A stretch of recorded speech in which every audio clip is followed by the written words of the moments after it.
Okay, the play opens up.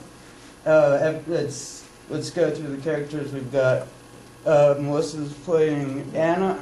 She's a 28-year-old and social worker, and she's in a relationship with Christian, who's played by Jen. This is going to show how good of an actress she is. And there's Maggie, who's played by Emily, who's a PhD student studying psychology. And she's married to Doug, who's played by Kevin. And Doug's an engineer for GE, so he supports Maggie. And then there's Gideon, played by Colton, who's a published writer. And Becky, played by Megan, who is a school teacher who wishes she could have been a writer. Start. Lights up on Doug, sitting in the living room, on the couch, typing away on the laptop, sheets spread all around him. On the coffee table couch, all within reach. Sound of gears grinding, sound of brakes on a train. The front door opens and Maggie walks in the foyer. She takes off her coat and hangs it on the coat rack. Puts her purse down on the table before rummaging in it. Is that you, Maggie? I can't find my phone. What's that? Are you still working? I said I'd be done by the time everyone arrives. I arrived. I have to finish one last thing, then I'll close up. I can't find my phone. You probably left it somewhere. I remember I had it with me when I was walking across campus. That was when I called you. I stopped at this coffee shop in Heather. Have you ever met Heather? I met her at a book club several years ago. Total hipster, you know. Introduced me to all these incredible authors. Well, Heather texted me, and after that, I put the phone in my purse, and I didn't check for it again until I was on my way here. It's gotta be at the coffee shop. Are you done? When's everyone supposed to arrive? Ugh. What's wrong, baby? They'll be here in about an hour. Maggie takes out a cookbook and puts it on the counter, takes the bowl out, and takes ingredients from the refrigerator. Lights dim. The sound of typing comes through the intercom, overlaying with the sound of bacon sizzling in the frying pan. Chop, chop, chop, the sound of cash register. In Act 1, Scene 2. Lights up, Anna and Christian are in the car. Christian is driving. Half-stage lighting dim, sound traffic. It's the next exit. I still don't see why I have to go to this. It's not like Doug even stays in touch with us. Come on, I thought we settled this. Becky wants to meet Gideon, but she's more my friend than Maggie's, so we have to be there too. Isn't that some high school bullshit? Just because Gideon's too much of a hermit to meet women doesn't mean we gotta get involved. That's what friends do. Which way do I go? Take a left. I mean right! God damn it. It'll be good to cheer up. Turn left at the next light. Fade out. Act 1, Scene 3. Lights up on Maggie, still in the kitchen, taking a dish out of the oven, other dishes on the counter. Doug still at the laptop, but the doorbell rings. He shuts it, begins organizing papers, stacking the coffee table. Maggie walks to the front door and opens it. Just in time! I just took the roast out of the oven. Come on in. Anna and Christian enter. Anna's holding a covered dish, putting it on the side table. Let me take your coats. They take off their coats. So how have you been? Fine, fine. Traffic was a little rough for driving up. That's what you call it? Just a little rough? Some idiot nearly sideswiped us merging onto the interstate. I told you to slow down, to let them in. Hey, buddy. You gotta remember that women know best. Hey, Doug! Hey there. Maggie puts her hands in her hips, stares at Doug. Need any help in the kitchen? I'll help her. Anna takes her dish and follows Maggie into the kitchen. They begin carrying dishes into the dining room, laying at the table. I brought a casserole. Hope everyone likes it. So, how have you been, girl? Like a bee, buzzing around. How's Doug been? You know, never stops working. I don't know. He used to be the laziest, spent all day playing on his computer. You still own that damn thing. You should be grateful that he's so supportive. You don't think I'm grateful? I love Doug. He's the best thing that's ever happened to me. Hey, Maggie, guess what? What is it? Christian proposed. Oh, congratulations. I didn't answer. What do you mean? I don't know if I want to. Oh, Anna, you poor dear. Christian seems like a really nice guy. What's wrong? He's always been so sweet to me, but I just don't like... His friends are bad influences. All that scum who hang around Solomon's. Some nights when he comes home, his clothes smell like another woman's perfume. Do you think he's cheating on you? I don't know. It still puts on a good act, but it seems hollow somehow. Well, Doug and I are very happy. That's good to hear. So how you been, man? Same old, trying to keep my skin working that nest of vipers. Why don't you try to find somewhere else to work? It's all about building relationships with the customers. The women tip really well. What does Anna think about it? Well, she doesn't know half of what goes on. Hopefully it stays that way. I don't know. God, you can make it, man. I'm starving. Hey there, my Christ man, how you been?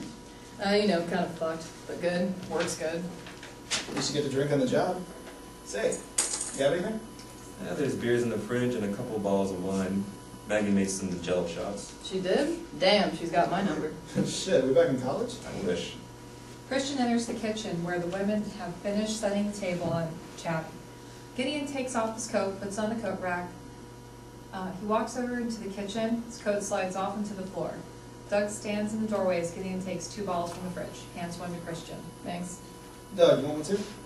See that bottle in your hand? This one? Yeah. You see what it is? It's Killian's. You remember back my sophomore year? That was my jam. Of course I'll take one. Gideon, if it isn't my favorite writer in the whole world. I'll drink to that. Hey, Gideon, how are you? Hanging in there.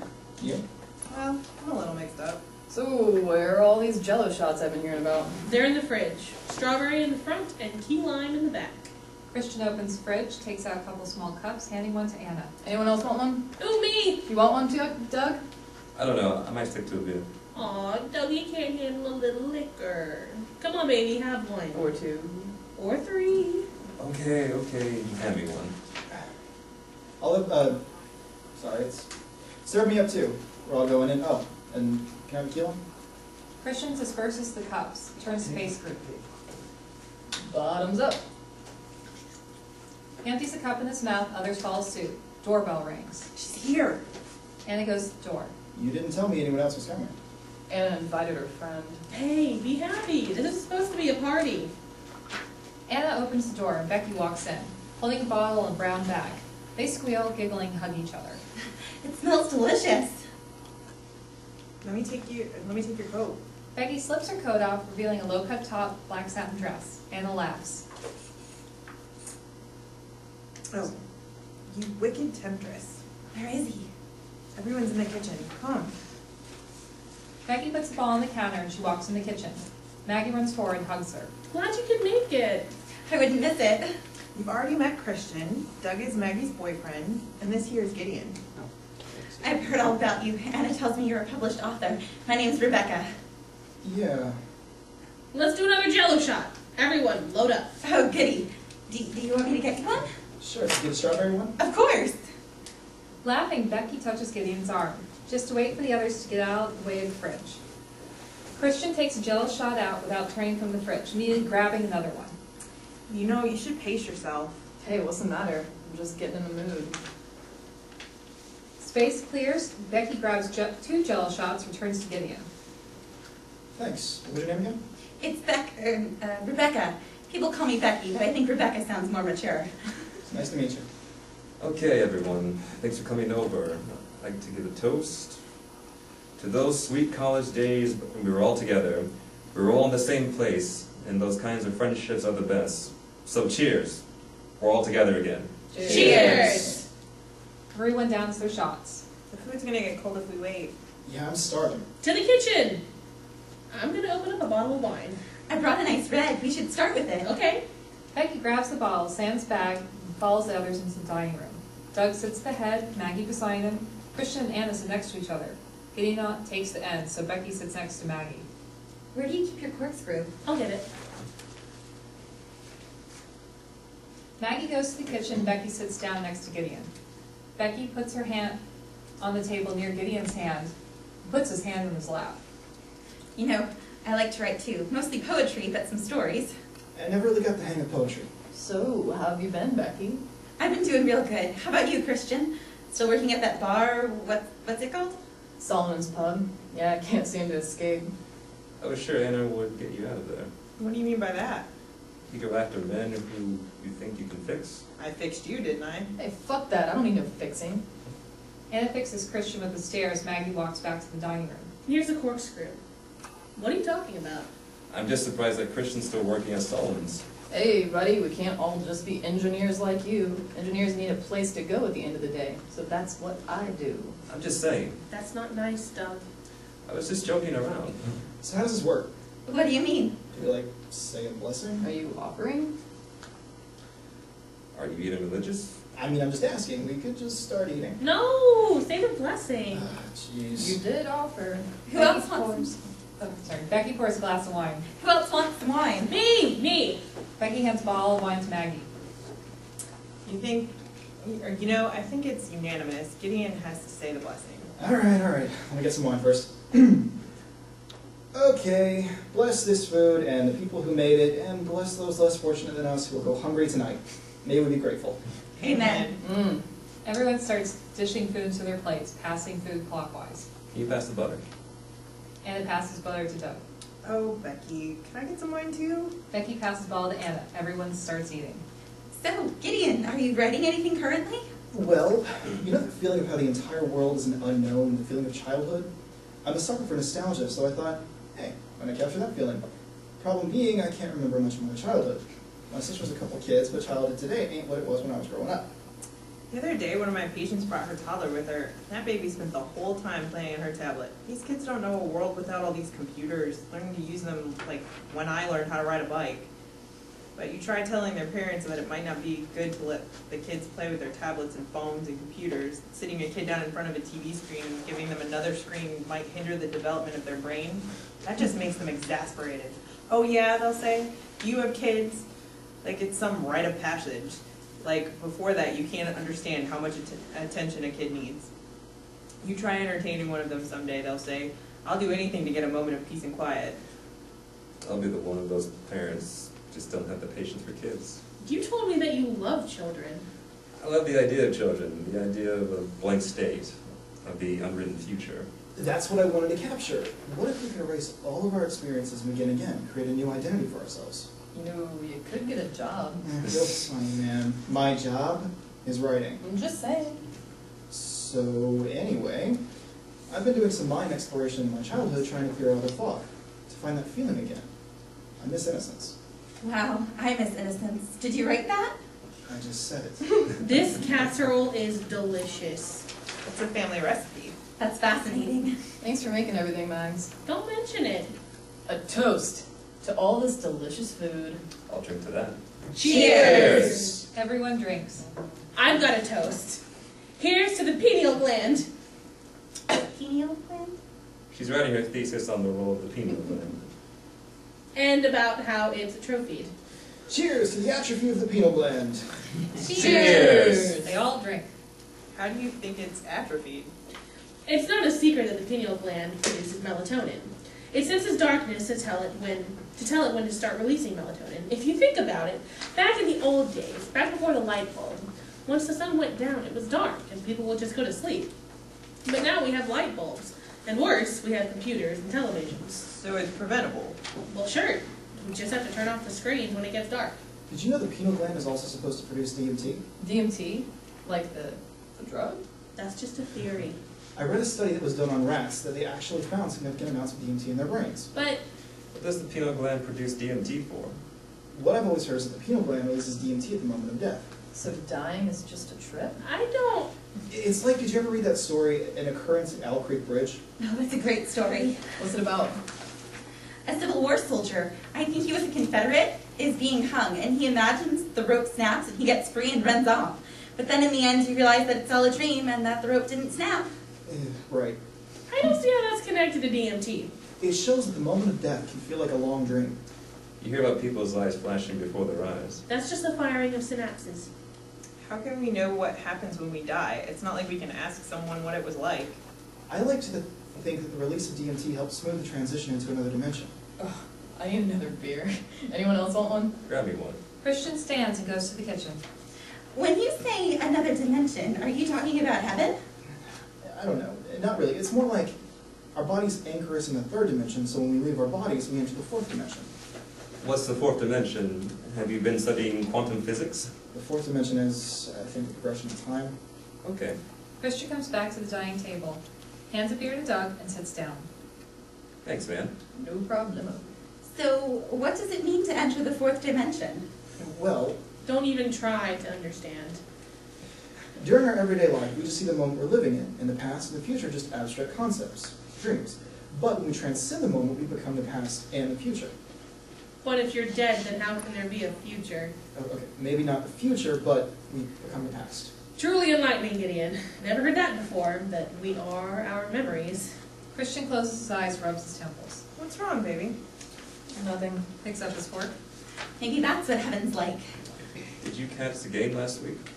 Yeah, maybe. I thought that Christians believe that they just get transported up into the clouds and get to walk around with angels. Oh yeah, we had a party at Solomon's for it. Shit got crazy. That's one hell of a comeback. Maybe it's more like what you were talking about. How much longer do you have in your program? You remember when Pierre Paul caused that fumble? I start my residency in the fall. Should be done in 2 years. Oh yeah, that's my boy. Ooh, fun. What are you doing your residency? Where are you doing your residency When at? it happened, it sounded like a bomb had gone off in Solomon's. Everyone was jumping around like a bunch of lunatics. I'll be at the New York State Psychiatric Hospital.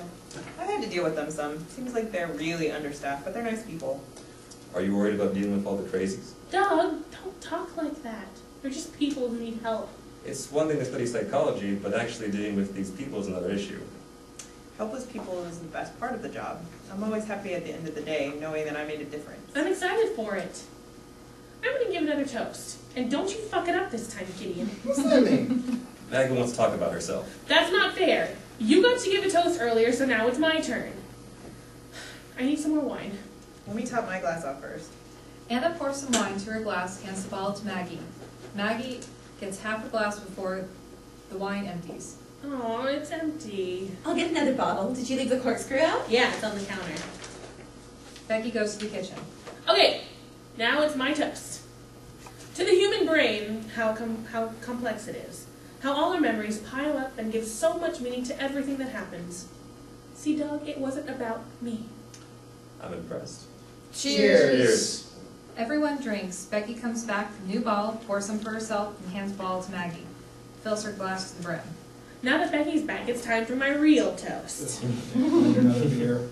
Gideon goes to the kitchen, comes back with a bottle in his hand. Okay, cheers to NYU. It's so amazing how I was able to get in there. And now, with a PhD from there, I'll be able to get such a great job. I know you couldn't resist. Cheers. Everyone drinks. I don't get what your problem is, Doug. You should be happy for me, but you just whine like a little baby. Just a little bit ago, you bitched about Gideon talking during your toast. If you had listened, you would have learned something new. I don't want to hear it. I haven't gotten to say a toast yet. Let's hear it, girl. Here's to all these lovely people here at this table, to old friends and new. Here's to this chance to get to know each other better. Cheers. They all drink, but Maggie sips her wine in silence. So, Doug, how has GE been treating you these days? They've got me working on this project where we're trying to design a new jet engine that'll run on natural gas instead of petroleum. Really? Yeah, really now? Won't that save like millions of barrels of oil each year? It would revolutionize the entire oil industry.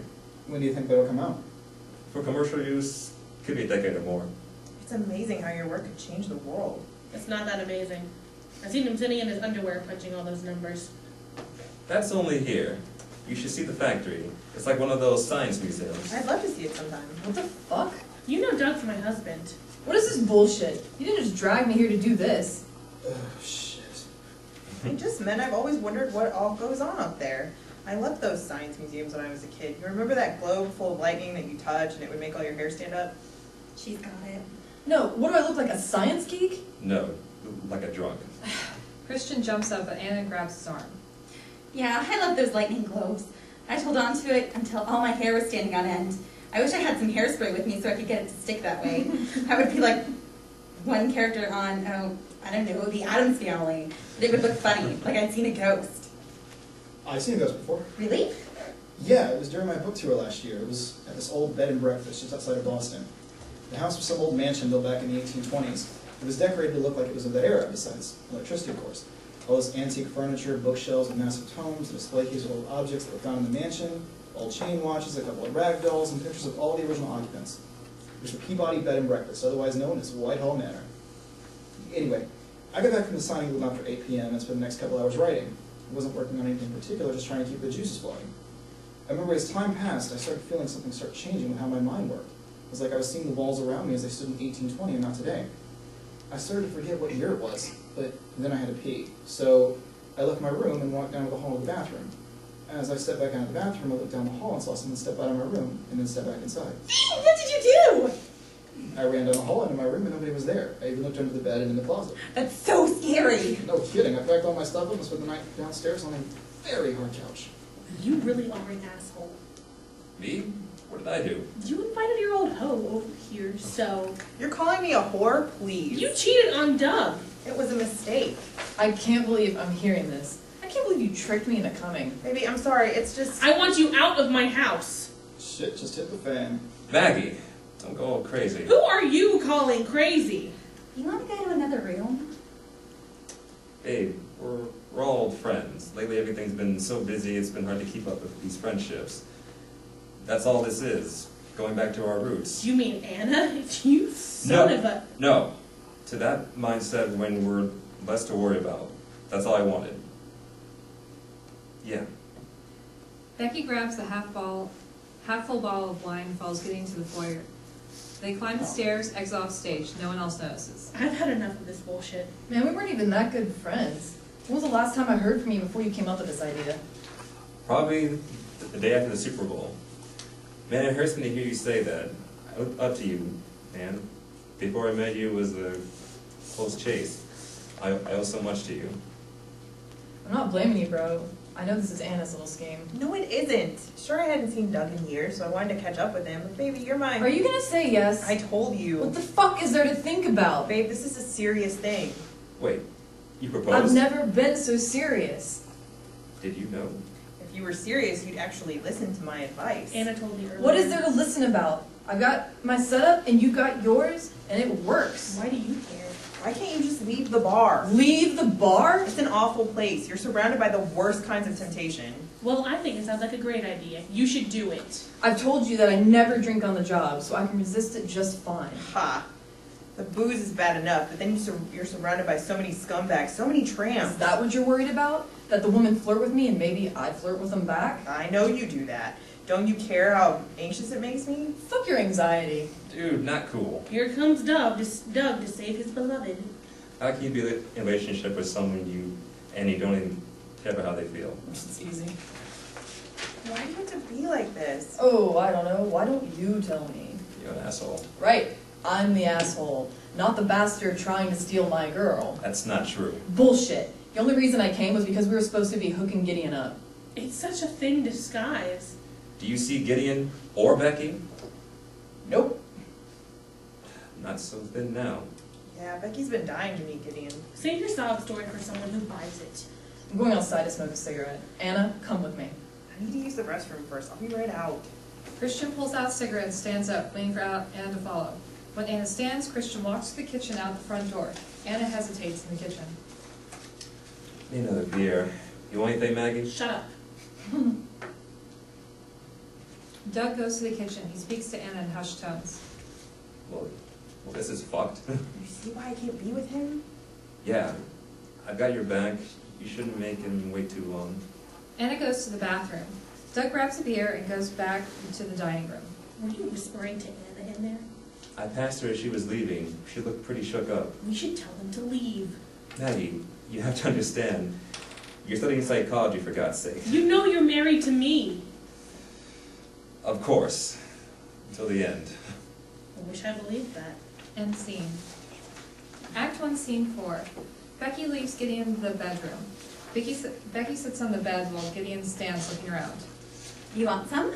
Sure. Gideon takes the ball and drains them to his mouth. I think you're a really interesting guy, Gideon. Gideon hands the ball and sits in the stiff back chair in the corner of the room. What the fuck's going on down there? You mean with the others? How did I get mixed up in the middle of the bullshit? Anna's really upset about Christian. He's been acting crazy and she's afraid of him, so she's been talking to Doug about it. Yeah, relationships suck. I got it. Well, why the fuck would they drag us into this? I've been really wanting to meet you. No, listen. I wanted to be a writer, but that didn't exactly work out, so I'm stuck being a teacher. But you actually made it. It's not what you think it is. You know what my biggest audiences were during my book tour? 12 people in goddamn Cleveland of all places. Thought I had something, but it was all delusion. What are you talking about? You had a book tour. You know when Doug called and told me that Christian and Anna were coming over, that I should join them? I thought it was weird that Doug would still be in contact with them. Back when Doug and Anna broke up, this light went off in his eyes. And Maggie came along, and I knew he never looked at her like he used to look at Anna. Christian really wasn't lying when he said they had never been that close of friends. He filled out when I got there, so he was just that townie who hung around with the college kids and tried to hook up with all the girls. Maybe they were closer before I got there. I know the type. He was totally uncreative. Can't leave Anna win for him. He's pretty hot. All womanizers are. Or at least they can make women think they are. You wouldn't happen to be a womanizer, would you, Gideon? No way, I treat women with respect. You don't have to respect me. Anyway, don't you think it's weird that Anna wound up with Christian? She thought she could change him. I guess so. I'll never understand why women go for the bad guys. More exciting. Excitement's fine in youth, but we're growing up. We know how to tell the good from the bad now. Why don't some people ever learn? I think Anna did. Finally. So you think Anna should break up with Christian? How should I know? Don't get me in the middle of it. I learned that a long time ago. Other people's relationships are none of my concern. But you're their friend. And I'd rather keep it that way. Listen, even though I'm saying shit about Christian, he's still my friend. I don't like how he treats women, but that's because it's representative of a trend among men. It makes my stomach writhe to think about it. Oh, did someone hurt you? Well, yeah, lots of people. But I can't blame them. I just made mistakes. Lots of mistakes. Listen, I try to be a good person, but it makes me feel so alone. I feel lonely all the time. They say romanticism is dead. Culture's become so decadent. Anything deeper than our skin is taboo. Haven't really had the best luck with men. It's because they're all assholes who don't care about anything more than getting laid.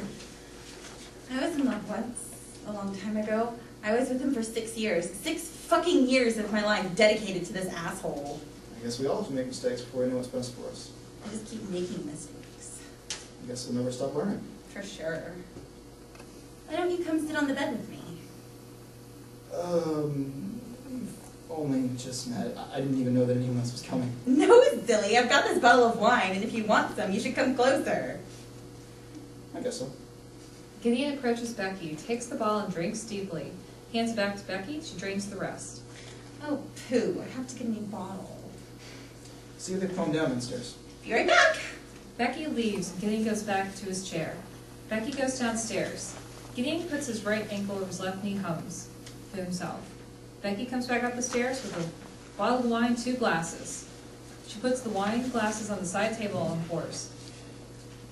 Have they cooled off yet? Maggie sounds a little like a dying hyena. Not yet. Becky takes the wine glasses and walks to Gideon. Perching on the arm of his chair, he scooches to the side as Becky hands him a glass. To you. Cheers? Gideon and Becky clink their wine glasses together. Oh my gosh, I can't believe I'm drinking wine with a famous author. What? I'm not even, what? You know, Gideon, Anna never told me how sexy you are.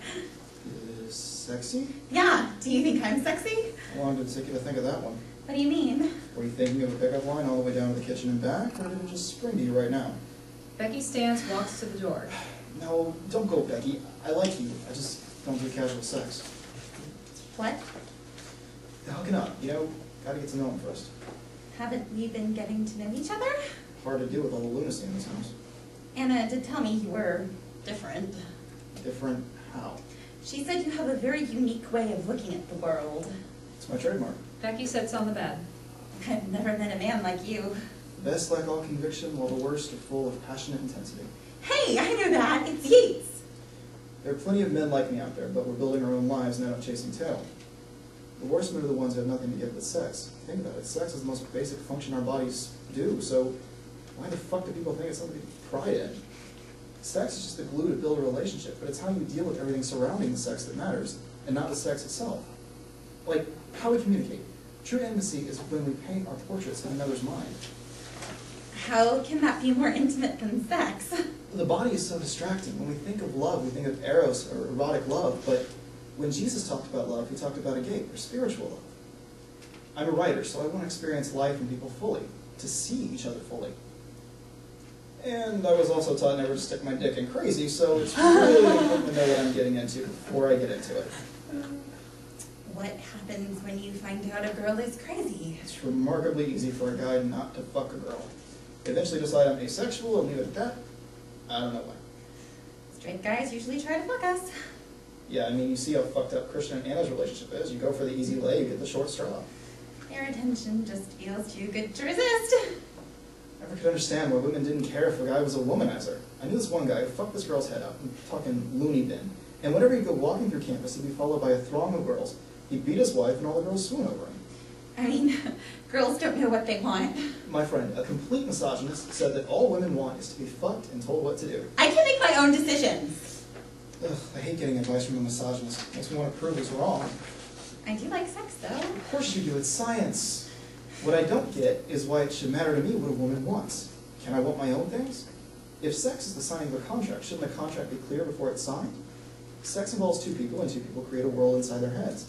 If you try to just have sex without getting inside each other's heads, then what good is it? You mean like telepathy? No. No, God damn it, this isn't magic. I'm talking about empathy, about being able to feel what another person feels. I'm talking about seeing a person not as their body, but as a child who grew into an adult. Without this insight into a person's experience, you really don't know shit about them. You're making me feel bad. Badly. No. Bad is right. Feel is a linking verb, and linking verbs are qualified by adverbs. I'm sorry. Sometimes I get lost in my anger. Why are you so angry? There's just so much evil in the world. I'm helpless. Fades black, and Act 1. Act 2, Scene 1. Lights up. Christian is smoking a cigarette in the front yard. Anna stands off to the side. Christian walks to his truck, opens the door. That's it, Anna. We're leaving now. You're too drunk to drive. Fuck you. I can drive. No, I'm afraid you'll get into an accident. Christian runs over to Anna and grabs her by the arm, trying to pull her towards the car. She resists. Stop it, Kristen, you're hurting me. You think I'm hurting you? God damn it, you're killing me. Come on. If you think I'm going anywhere near that truck with you, you're so emotional. How do you think you're capable of driving? Christian lets go. Then you drive. Okay, give me your keys.